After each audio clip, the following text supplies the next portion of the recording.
Je remercie le Seigneur pour cette occasion de partager une parole sur la prophétie du Nouveau Testament. J'aimerais tout d'abord retracer l'origine de la prophétie. Dans l'Ancien Testament, on trouve le mot prophète et prophète avec S.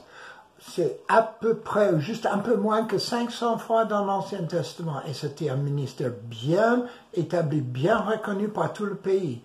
Et pour l'Ancien Testament, si on enlève le ministère du prophète de l'Ancien Testament, il n'y a plus grand-chose qui reste. Les prophètes majeurs, Ézéchiel, Ésaïe, Daniel et Jérémie, c'était les prophètes qui ont écrit 5 livres majeurs de l'Ancien Testament. On ajoute les 12 prophètes mineurs, on ajoute encore Moïse, Élie, Samuel, Élisée, et la liste est très longue. Si on enlève la notion prophétique de l'Ancien Testament, il n'y a pas grand-chose. C'est pareil pour le Nouveau Testament, mais on n'a pas le même fonctionnement. Ce n'était pas la même parole donnée dans l'Ancien Testament, même contenu, mais ça fonctionnait légèrement différent. Vous allez voir tout à l'heure quelques différences entre le Nouveau et l'Ancien. Le mot prophète vient d'un mot hébreu, nobé, qui veut dire parole inspirée. Je préfère une définition vulgaire que j'ai entendue déjà. C'est une parole pétillante, une parole qui sort, qui impacte l'esprit de quelqu'un, qui a vraiment d'importance. Et on sait que ça vient d'ailleurs, ce n'est pas le blablabla qu'on entend de la part des gens de tous les jours. Le rôle du prophète dans l'Ancien Testament, c'était de prédire l'avenir pour le peuple, de rappeler le peuple à l'ordre, parce que souvent il errait dans le désert, il errait partout, de rendre les rois ou d'autres prophètes, de consulter avec les guerriers en temps de guerre, et de déclarer la parole de Dieu au peuple, dans son ensemble, et même déclarer la parole de Dieu, la prophétie, ce que Dieu veut dire aux ennemis d'Israël. Le prophète s'adressait plutôt au niveau des responsables civils et religieux. La parole prophétique était parfois adressée aux individus, mais c'était plutôt rare. La prophétie de l'Ancien Testament avait un statut exceptionnel adressé aux dirigeants pour l'ensemble du peuple. Mais il y a quelques versets qui ont tout changé. 1 Pierre parle d'une race royale, race élue et une sacerdoce royale. Et dans ce verset, il donne l'explication. Maintenant, le peuple de Dieu a accès directement à Dieu. On n'a pas besoin de passer par le temple, on n'a pas besoin de passer par un prêtre à Jérusalem ou dans le désert, on n'a plus besoin d'amener un sacrifice d'agneau, tourterelle ou d'autres, un bœuf. Mais Jésus, c'est notre sacrifice. Jésus, c'est notre grand prêtre. Jésus, c'est notre accès au ciel. Mais il y a une deuxième parole qui s'adresse à l'autre côté. Il y avait des prophètes et des prêtres dans l'Ancien Testament qui avaient l'importance dans le monde religieux. Et le deuxième, ça touche le deuxième niveau. Actes 2, 17 et 18. Dans les derniers jours, dit Dieu, je répandrai de mon esprit sur toute chair. Vos fils et vos filles prophétiseront, vos jeunes gens auront des visions et vos vieillards auront des songes. Oui, sur mes serviteurs et mes servantes, dans ces jours-là, je répondrai de mon esprit et ils prophétiseront. Dieu, par sa parole, qui était à l'origine donnée par le prophète Joël et repris par Pierre le jour de Pentecôte, quand il prêchait aux foules à Jérusalem, il a dit, Dieu répandrait son esprit sur toute chair, les jeunes de la famille, les jeunes qui étaient servantes, serviteurs, et les vieillards, tous auront une fonction prophétique, et il le ferait au niveau de tout le monde. Le don et l'onction prophétique est démocratisé à partir du jour de Pentecôte. C'était un autre départ et le chasse gardée du prophète n'existait pas comme dans l'Ancien Testament. Je vais faire quelques comparaisons et vous allez voir peut-être d'une manière plus claire. Il y avait peu de prophètes appelés dans l'Ancien Testament, peut-être quelques centaines. On ne sait pas le nombre exact. On a le nombre des prophètes majeurs, Daniel, comme j'ai dit, Jérémie, Ézéchiel et Ésaïe, et les prophètes mineurs. Il y avait 12. Mais parfois, on trouvait les prophètes sans donner les noms. On trouve aussi les noms des prophètes une fois ou deux fois et ils disparaissent. On ne sait pas la suite de leur ministère. On ne peut pas dénombrer le nombre de prophètes dans l'Ancien Testament. Dans le Nouveau Testament, l'Ancien prophétique est répandu sur tout le peuple. La parole dans l'Ancien Testament, la prophétie était bien plus directive, c'était une parole perçante. Dans le Nouveau Testament, le concept change radicalement. Au lieu d'être une parole directive, c'est une parole, en Corinthiens 14, 4, une parole d'édification, exhortation et consolation. J'aimerais en ce moment souligner fortement que dans la grande majorité des paroles prophétiques qu'on a dans les églises, qu'on a dans la Bible, dans l'exercice global de prophétie, dans la très grande majorité, c'est une parole d'édification, d'exhortation et de consolation. Il y a d'autres types de paroles qui peuvent être données prophétiquement, mais c'est vraiment un petit nombre.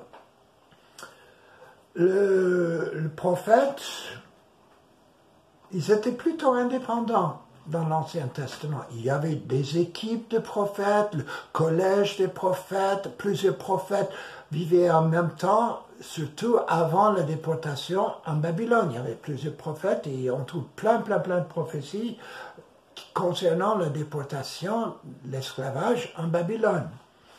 Mais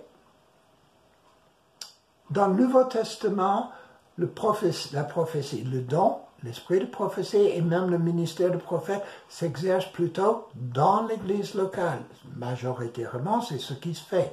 Il y a des exceptions où la parole prophétique touche le monde, touche un eunuque, touche un proconsul, touche un préfet, touche quelqu'un du monde. Mais c'est plutôt l'exception parce que c'est pour l'Église édification, exhortation, consolation. La majorité des messages prophétiques de l'Ancien Testament étaient centrés sur la loi. Vous avez désobéi à la loi de Dieu, voilà les conséquences, voilà le timing, voilà ce qui va se produire. Vous êtes des gens rebelles. Le ministère prophétique tout azimut du Nouveau Testament est plutôt centré sur la grâce. Nous sommes sur l'alliance de la grâce. Le Nouveau Testament est vraiment manifestation de l'amour, de la grâce de Dieu. Ça ne veut pas dire qu'il n'y a pas de jugement, ça ne veut pas dire que Dieu n'est jamais sévère, c'est pas du tout le cas, mais le message principal du Nouveau Testament, c'est la grâce. Le message principal de l'Ancien Testament, c'est la loi. C'est tout le message que Paul a prêché aux païens et aux Juifs. Dans le Nouveau Testament, on trouve plusieurs dimensions prophétiques. Dans l'Ancien Testament, on était prophète ou pas. C'était oui, c'était non. Très peu de monde, à part des prophètes connus, reconnus, très peu de monde prophétisait. Le roi Saül a prophétisé, une fois il y avait tout un groupe et l'onction prophétique est tombée sur du monde et il y avait des paroles générales, mais c'est plutôt rare. On ne trouve pas ça tous les 10 versets. Dans le Nouveau Testament, les niveaux différents de ministère prophétique, l'onction prophétique ou le prophétique en général, première c'était les apôtres et les prophètes ont écrit le Nouveau Testament. Eux, on ne peut pas les remplacer. Cette onction n'existe plus. Ils ont écrit le Nouveau Testament. Et quand c'était scellé, dernière parole, viens Jésus, viens Seigneur Jésus. quand le Nouveau Testament était fini, cette onction n'existait plus. Deuxième niveau prophétique, c'était les prophètes. Or, les prophètes, on les trouve, je crois qu'il y a une bonne vingtaine dans le Nouveau Testament, et ils agissent autrement que les prophètes dans l'Ancien Testament. Mais le message de grâce était pénétrant et parfois ils pouvaient corriger ou même orienter les églises. Ils apportaient un grand discernement et le don de prophète et aider les apôtres à gouverner l'église primitive. Ils avaient la capacité de communiquer des dons spirituels, d'envoyer les gens en mission, vraiment de communiquer, transmettre une endurance formidable aux jeunes chrétiens qui étaient persécutés, fort persécutés, et ils avaient un don de révélation remarquable. Un autre niveau de prophétie dans le Nouveau Testament, donc le premier, ceux qui ont écrit le Nouveau Testament, deuxième, les prophètes qui exercent le ministère général, le troisième niveau, c'est le don de prophétie. C'est une importance cruciale pour le bien de l'Église, pour le survie des âmes. Si on a besoin d'une parole prophétique aujourd'hui, si, ce n'est même pas une question. Le monde tourne à la dérive et Dieu parle à l'Église et on a besoin plus que jamais que les hommes et les femmes se lèvent pour proclamer la parole de Dieu, pour dire ce que Dieu veut dire face aux problèmes qui sont là devant l'Église et devant le monde entier. Le don de prophétie dans le Nouveau Testament est là pour initier les gens à la prophétie, pour confirmer ce que Dieu fait dans la vie des gens, pour affirmer l'action du Saint-Esprit et parfois la prédiction. On ne trouve pas dans le fonctionnement global du Nouveau Testament pas beaucoup de prédictions, sauf dans certains livres, dans certains contenus du Nouveau Testament écrit. Dernier niveau de prophétie, c'est l'esprit de prophétie. C'est général, c'est pour exhorter les uns, exhorter les autres, c'est pour faire du bien, pour, vous vous rappelez, édifier, exhorter et consoler. Il est impératif qu'on comprenne que le don de prophétie, le prophétique en général du Nouveau Testament n'est pas conçu pour produire les égos gonflés, fierté spirituelle, mentalité d'élite, des cavaliers seuls pour faire divertissement spirituel ou semer la pagaille, la confusion. Ce n'est pas l'objectif du Seigneur. Un vrai prophète, ce qui exerce les dons prophétiques, marche dans l'humilité du Saint-Esprit. C'est tout à fait le contraire de l'image projetée dans le monde. Le don prophétique est plutôt fixé dans l'Église pour le don prophétique, excusez-moi, n'est pas pour fixer une ligne de conduite doctrinale pour l'Église. La prophétie, en principe, ne doit pas toucher les doctrines. Les doctrines, c'est fixé, c'est établi, c'est plutôt le domaine des docteurs. Les dons prophétiques, ce n'est pas pour extraire l'argent des gens. Ce n'est pas non plus pour pêcher des collaborateurs dans les églises de la région. Il y a des gens qui font ça. Il y a des gens qui prophétisent pour l'argent. Je l'ai vu, c'est courant même dans ce pays. Ce n'est pas rare. Et le don prophétique n'est pas donné pour attirer quelqu'un du sexe opposé. Sans commentaire de ma part. Dans peu de cas, je répète, dans peu de cas, les prophéties sont données pour prédire l'avenir, pour diriger la vie de quelqu'un. Une parole forte peut être donnée pour orienter quelqu'un, mais c'est plutôt rare. Et là, il faut avoir la bouteille pour le faire. C'est pas souvent pour proclamer d'une manière officielle, non officielle, l'appel de Dieu dans le ministère, l'appel qui reste sur quelqu'un. La prophétie selon le Nouveau Testament a vraiment peu en commun avec ce que les gens imaginent. Ce n'est pas la prophétie des Indes, les médiums, l'occultisme, tirer les cartes, tout un tas de trucs. On va sur les sites Google, le site Google, on tape prophétie, on a tout ce qu'on peut imaginer et très peu ressemble à ce qu'on appelle, nous, le don de prophétie selon le Nouveau Testament. Il est impératif qu'on sache ce que la prophétie est fait, ce que c'est, pourquoi c'est conçu pour l'Église. Pas compliqué. Mes brebis entendent mes voix, moi je les connais et elles me suivent. La prophétie est là pour nous aider à entendre la voix du Seigneur, soit qu'une parole nous vienne directement dans le cœur ou c'est prononcé par quelqu'un d'autre.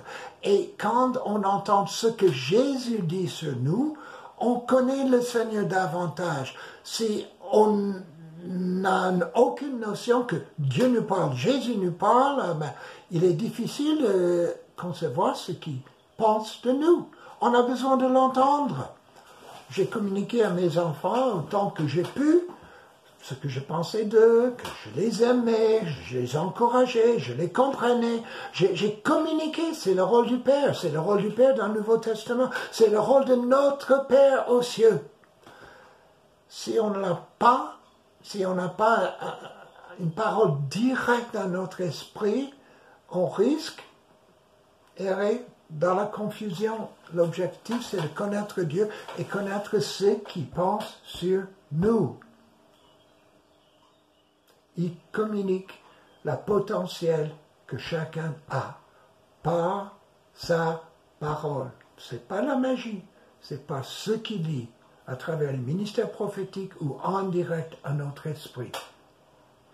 Deuxièmement, et je reviens parce que j'insiste lourdement sur ce verset, 1 Corinthiens 14, 4, la parole prophétique est pour l'édification, exhortation, consolation. Et là, Dieu veut bâtir son Église. Il y a beaucoup trop de chrétiens fragilisés par ceux qui vivent dans le monde, fragilisés par ceux qui vivent même dans l'Église. Dieu veut bâtir une Église et les portes de l'enfer ne prévaudront pas contre l'Église. Mais il faut que l'Église soit construite, édifiée par le Saint-Esprit. Et c'est par la parole enseignée, c'est par la parole prophétisée que ça va se faire. Même, j'ajoute, par la parole chantée, adorée. Penses-tu que Dieu aimerait? Tu te disais dans la prophétie. Le penses-tu? C'est vraiment important. Je ne parle pas dans l'air. Dieu s'adresse à toi. Moi, j'oserais donner la réponse. Dieu veut ouvrir ton cœur, ouvrir ton esprit et ouvrir ta bouche pour parler de ses grâces, pour parler de ses merveilles, pour parler de son salut, pour parler de sa puissance au monde qui nous entoure, soit dans l'Église, soit nos voisins, soit au travail, soit en ville. Quand la parole prophétique quand c'est libéré de la part de tous les chrétiens, là, on va voir un changement dans le monde. La balle est dans ton camp. Penses-tu que Dieu veut le faire? J'aimerais laisser un verset pour le méditer. En Corinthiens 14, 1. Recherchez l'amour, aspirez aussi aux dons spirituels, mais surtout celui de prophétie. C'est facultatif? Je ne crois pas. Paul dit, recherchez, faites-le. Demandez à Dieu. Prenez un temps à la fin de cette vidéo. Prenez un temps pour dire, Seigneur, est-ce que tu peux, toi, m'utiliser, moi? Et à partir de ce point-là, ouvre ton esprit et Dieu va agir. Je suis convaincu. Que le Seigneur vous bénisse.